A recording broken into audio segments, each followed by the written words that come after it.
Pendidikan adalah pembelajaran pengetahuan, keterampilan, dan kebiasaan sekelompok orang yang diturunkan dari satu generasi ke generasi berikutnya melalui pengajaran, pelatihan, atau penelitian. Pendidikan sering terjadi di bawah bimbingan orang lain, tetapi juga mungkin secara otodidak. Hai, kalian tahu nggak? Kalau ternyata pendidikan sangat mempunyai banyak kekuatan, baik itu untuk membuat suatu moral ataupun aspek untuk setiap orangnya, sama seperti judul yang akan kita bahas, yaitu The Power of Education. Kita sebagai orang Indonesia mempunyai dasar negara yaitu Pancasila, yang menjadikan itu suatu pedoman pendidikan bagi masyarakat Indonesia, sehingga mencerminkan apa itu pendidikan bermutu. Pancasila perlu selalu dikembangkan sebagai ideologi yang unggul, terkhusus yaitu pembentukan karakter anak bangsa. Tapi masih banyak nih yang belum tahu dari manfaat pendidikan ideologi Pancasila. Manfaat diantara lain adalah kita menjadi lebih disiplin akan tanggung jawab kita, lalu mengajarkan toleransi baik itu antara umat agama, suku, ataupun kebudayaan lain yang mencerminkan kita sebagai masyarakat Indonesia.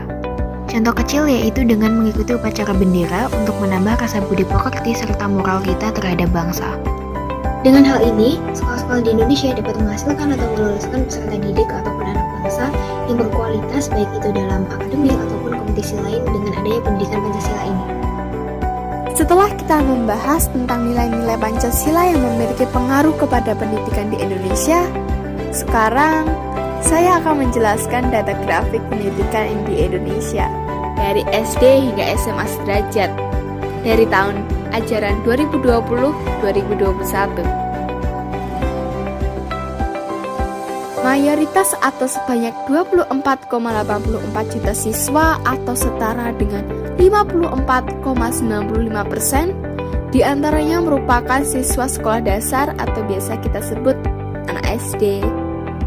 Jumlah siswa SD di sekolah negeri sebanyak 21,21 juta siswa dan sekolah swasta sebanyak 3,63 juta siswa. Siswa laki-laki pada masa periode ini di SD sangat mendominasi sebanyak 52,17% dari total siswa SD pada ajaran 2020-2021. Jumlah siswa sekolah menengah pertama atau biasa kita sebut SMP ada sebanyak 10,9 juta siswa pada periode yang sama. Sebanyak 7,37 juta siswa diantaranya berasal dari sekolah negeri.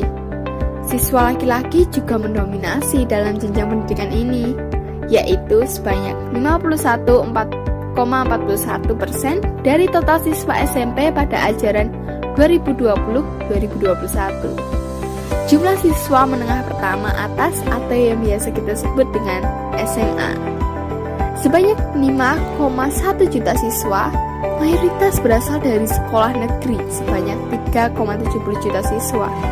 Tercatat siswa di jenjang pendidikan ini yang mendominasi merupakan perempuan, yakni sebanyak 54,90% dari total siswa SMA pada ajaran 2020-2021. Jumlah siswa menengah kejuruan atau biasa kita sebut SMK ada sebanyak 5,25 juta siswa.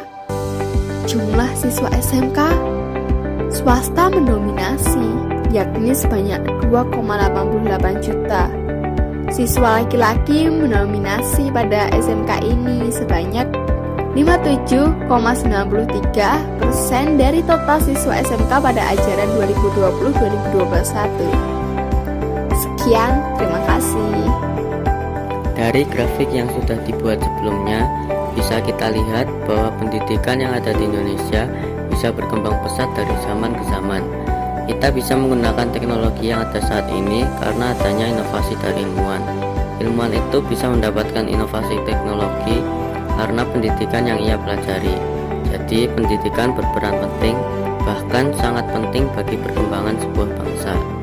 Pendidikan memiliki jangkauan dan target yang lebih luas, membentuk soft skill yang gak kalah penting dari pengetahuan, dan juga bisa membentuk mindset cara berpikir yang gak hanya perseorangan, tetapi juga cara pandang suatu bangsa.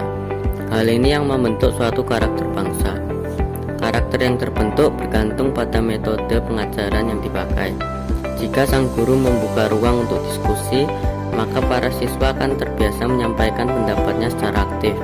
Sebaliknya, jika yang dipakai adalah metode tatap muka satu arah, di mana sang guru menciptakan image bahwa dialah yang paling tahu dan apa yang dia pahami adalah kebenaran, maka siswa pun akan pasif menerima informasi dari satu sumber sebagai kebenaran tanpa berpikir kritis. Dari metode-metode tadi, kita juga harus mengerti apa pentingnya pengaruh agama bagi kita para pelajar. Kalian tahu kan bahwa Ki Hajar Dewantara adalah pendiri perguruan Taman Siswa, suatu lembaga pendidikan yang memberikan kesempatan bagi para pribumi jelata untuk bisa memperoleh hak pendidikan, seperti halnya para priayi maupun orang-orang Belanda.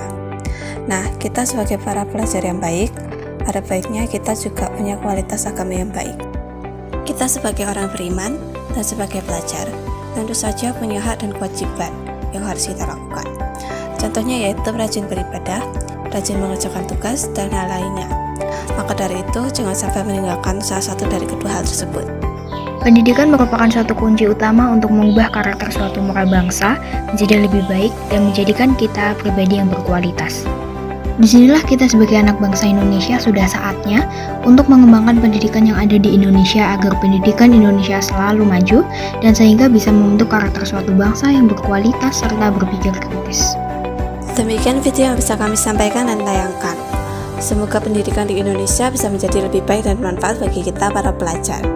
Maka dari itu jangan lupa untuk tekan tombol like dan subscribe-nya ya.